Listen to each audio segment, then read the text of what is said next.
Hello students, welcome back in your 11th class courses. Now today in this video we will discuss about the second chapter of accounting, that is theory based accounting, and in which few topics, most important topics are there, accounting principles that we have to discuss in today's video.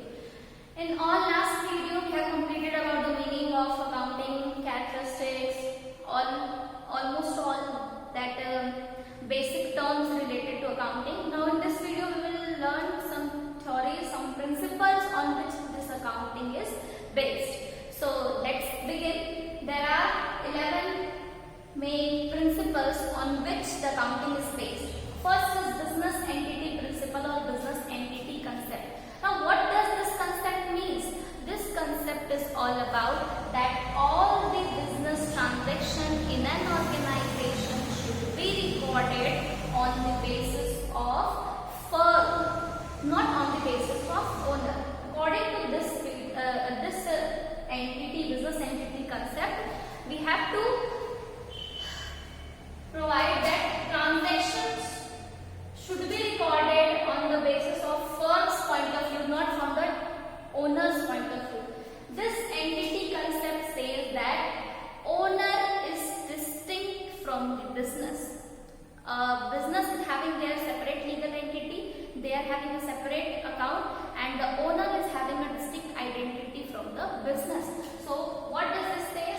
That owner and business is having a distinct identity. Okay, that business and the owner both are having a distinct identity, and we have to record the transaction in the business according to business point of view, not from the owner's point of view. Take an example that in business we have purchased machinery for the purpose of making goods and all. So that transaction will be is from business point of view, that we will record.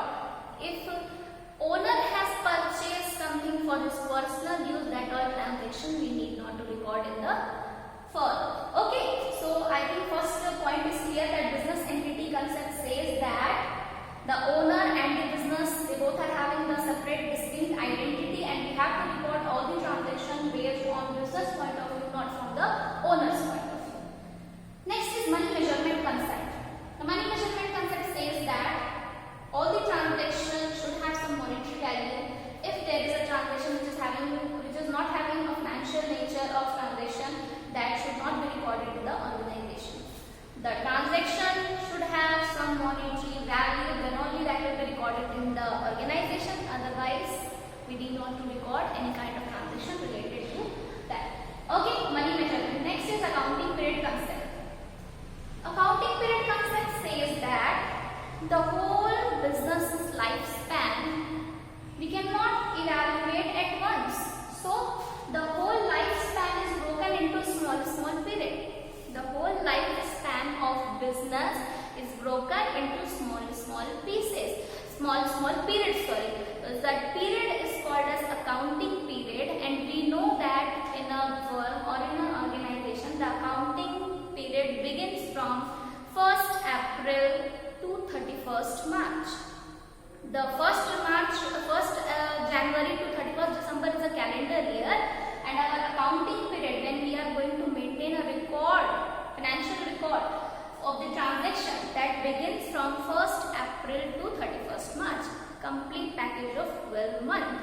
In that, first one accounting period is over, then we are going to record the transaction for the next accounting period. So the whole lifespan of a business is divided into small periods. That period is called accounting period. It is of 12 months, that is from 1st April to 31st March.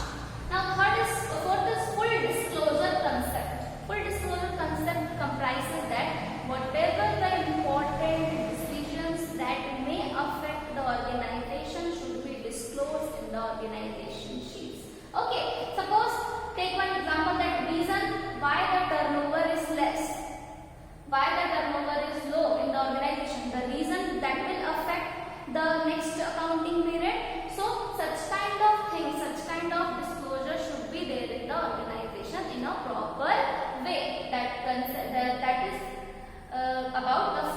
Disclosure concept, full मतलब पूरा disclose मतलब जो भी important information है that will affect the next accounting period और the accounting sessions that we have to disclose. Next is materiality concept और materiality principle. Here what it is said that material, if the reason believe that the knowledge would be influence the decision of the influence. Materiality fact means what? Such kind of facts that can affect the decision, that can influence the decision of an investor.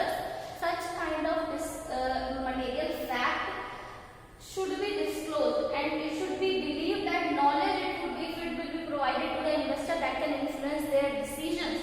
So material principle is all about some facts should be there in the things which we are disclosing in a proper way, and if that decision is going to affect the decision of investor, then that should be disclosed in the organization. Quite they are similar, full disclosure and materiality concepts. Okay, slide only na.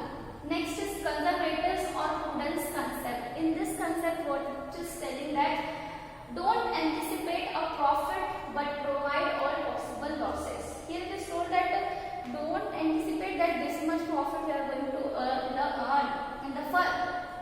Playing safe is the main motto of conservators or prudence concept. Playing safe means record all the expenses and losses, profit whether it may happen or not, but firstly we have to recognize that what all the losses and what all the expenses are there in the firm.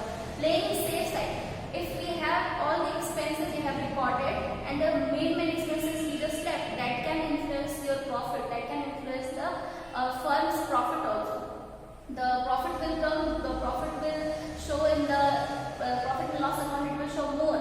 If we are going to write down the expenses less, then it will show the profit more, and that can be not safe, that can be more harmful for the firm at the end of the year, because we are not having actually that much of profit. Actually we have shown the losses less, that's why it is coming. So according to conservatism or prudence concept, playing safe is the main motto, and don't anticipate a profit but provide all possible losses is the main motto of this conservative concept. Next is historical cost concept. What does this cost concept say? So this concept says that the day on which the things are purchased or purchased, that we have to record, not on the date at which we are making the record of the transaction or on which we are maintaining the record at the end of the year. Suppose, take an example, if you are not getting the point, suppose the organization has purchased a machinery on September 1st at the amount of 5 lakh rupees. Okay? Purchased 5 lakh rupees. Now at the end of the year only we are going to make the record for that, no? In accounting period, at the end of the year we are going to maintain all the record. Now on that particular date, the current rate of machinery is maybe 4 lakh rupees or maybe it can be 7 lakh rupees. So we need not to write down the 4 lakh or 7 lakh rupees. The amount on which we have purchased that machinery amount we have to write down. Okay? This is all about the historical concept or cost concept. That the amount at which we have purchased the goods, that amount we have to write down in the organization, not at the date on which we are going to maintain the record. On that day, if the amount is different, purchase date only we have to write down. Next is matching concept. Expenses accounted period match against the revenue related to that. What does this mean? That matching concept says that if the expenses is for this current period, then match it with this current year revenue and calculate the amount. Don't wait that when the amount will be realized, then we are going to make the record. Suppose, take an example that expenses are there in the organization. Suppose we have to provide salary and all that. Expenses are there and the revenue is still not paid. Revenue we have not got yet, or some expenses may be occur in the next year. If it is for the current year and still not paid, write down in the current year account only. Not wait when the amount will be realized, then only we are going to write down that particular amount. जैसे कि हमको इस साल कुछ खरीदना है, हमको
that amount invested by owner 10 lakh rupees, it is called as capital, and it is coming in the organization in the form of cash.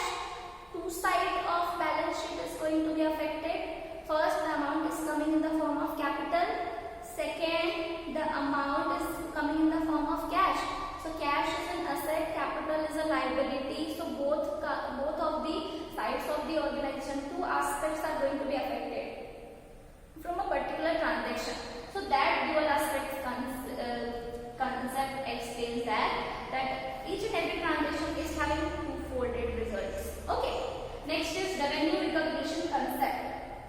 Revenue recognition concept says that if the sales is made on 1st April, जिस दिन काम हो गया है, अगर कोई legal terms में लिखा जाए तो if the transaction is completed on the particular day, तो उसी दिन उसके सारे records को we have to maintain. Suppose sales made on 1st April and amount for that is going to be paid, is going to be received on 3rd June. तो वो 3rd June को amount मिलेगा, but sales तो 1 तारीख को हुआ ना, that we have to write down in the 1st April only. Suppose I have given an advance for something, but still now the thing is not yet received. लेकिन पैसा दिला गया लेकिन सामान नहीं मिला है.